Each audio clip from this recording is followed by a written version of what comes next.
Islam, it is the right of the husband and wife, when they get married, our sons and daughters, to have their own dwelling and live alone, separate from their parents. This is an established fact in Sharia. If the son and daughter want to get married, for example, in one of my culture up in the village in Lebanon, in some cultures, ancient, now they're changing, once the son gets married, for example, the oldest son, whoever he marries, that wife is obliged to live with his parents forever, until they die. And then we ask them, okay, well, where's her privacy? They said she has to be patient. And then we say, okay, what about the brother-in-laws and the sister-in-laws who are entering and going and coming? It's a family home, it's a parent's home. They say, oh, that's okay, they're like her brothers. What do you mean they're like her brothers? They are not like her brothers. They are like her brothers, yeah, Islamically and out of respect, but they are not brothers, they are not mahram.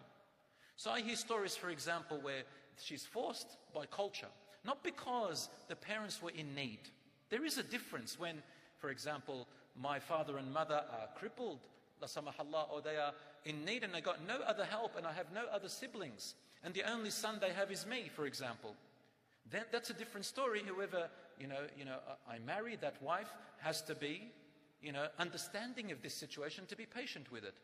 But at the end of the day, brothers and sisters, a wife has a right Islamic to her own dwelling. Even if it's a unit, a little bungalow behind his parents' house, she needs to have her own little amenities. A kitchen, maybe a bathroom, a toilet, a bedroom, somewhere to breastfeed her child, a place where she can take off her hijab and have her autonomy and privacy. This is a complete right in Islam. And I've seen many, many problems happen as a result of obliging this culture for no reason except its loyalty, its culture, its custom, to a certain extent, my dear brothers and sisters. Forgive me if I am touching on any sensitivities in this room, but please understand that I also share this culture, and we have to talk about it because I can see many, many complaints have come to me, and there have been separations and heartaches as a result of not respecting the boundaries. Sometimes you may see Islam gives the right, for example, to the husband to control his own wealth. And from his wealth, he spends what his wife and children need.